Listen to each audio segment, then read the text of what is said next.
Yo, it's FlareX, and I've been rewatching this Yu-Gi-Oh shit, and I've low-key been deeping.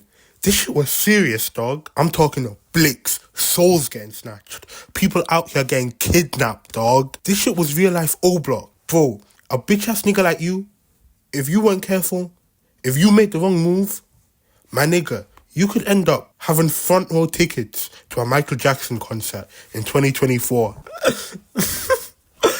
Y'all thought this was a kid's game? Nah, nigga. Last time I checked, this is a man's game. A game of gods, nigga. Niggas was out here losing their souls to this shit, bruh. And getting sent to the shadow realm. And if it wasn't that, niggas was taking real life damage when their health points was getting dropped. About kids' game. Hey, let me talk to you, dumbass. Get your shit together. But in this crazy game, in this deranged world, the most unhinged nigga was this Kaiba nigga, bruh. I'm really deep in. Every week, we watched a man with the net worth of Tony Stark crash out over what some would call a children's game, time after time after time again. I've been seeing a lot of talk by people on TikTok talking about, who's the biggest D1 crash out? Well, my nigga Kaiba, he went D1. He was an all-NBA crash out. The mayor of Crashout. He was the OG crash out. This nigga took the card game to the fucking max, bro. My guy had a whole vault full of cards. Nigga, a whole vault. Not to mention, he had a whole room set up on his fucking private plane for a duel. He wanted smoke all the time. On air, on land, on the fucking sea, in the afterlife. He didn't want no excuse to get his up down, bruh.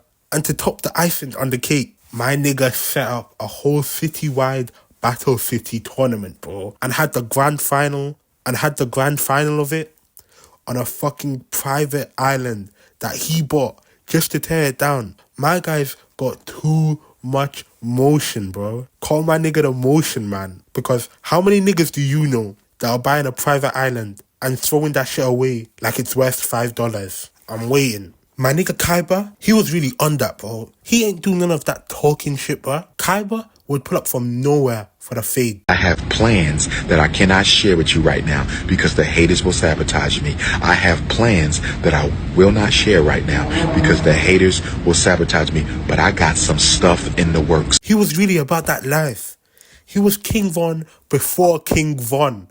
He was on straight smoke, bro. In the literal first episode, my nigga pulls up for the fade with Yuji's grandpa and played 3 copies of Blue Eyes without tributing in the motherfucking first episode.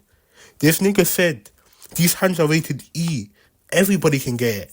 He don't care if it's your grandma, your grandpa, or your pops. If I was Yuji's grandpa, I would have had 3 heart attacks and a stroke too, cause niggas are just surpassing the rules of the game and it's been swept over just to give me the beatdown. The worst part is, he put Yuji's grandpa in the hospital. He almost took this nigga's life for a card he already had 3 of. And he didn't even want that shit.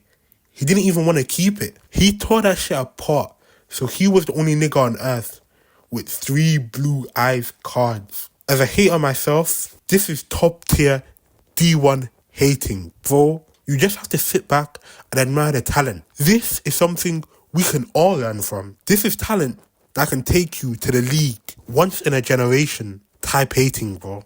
Hold on, I don't think y'all are deep in. This motherfucker hired a bunch of guys to beat up an old dude just to steal his card, just so he can rip it up, just so Kaiba is the only one with the remaining 3 copies of the Blue Eyes White Dragon. Bro is really moving like he's the cartel mastermind. From episode 1, we should have been knowing this nigga was a crash out. But, you know, I can't even blame Bo for being a crash out because, I mean, if I was Drippy with an unlimited cash flow and not 1, but 3 Blue Eyes White Dragons and kept losing to a nigga with a fucking Dark Magician because the script said so, nigga, I'd crash out as well, bruh. Bro, all of that losing shit made this nigga unhinged, bro, because at the ripe old age of 18, my nigga was ready to risk it all, to off himself if he lost to Yuji one more time, and he would have done it as well.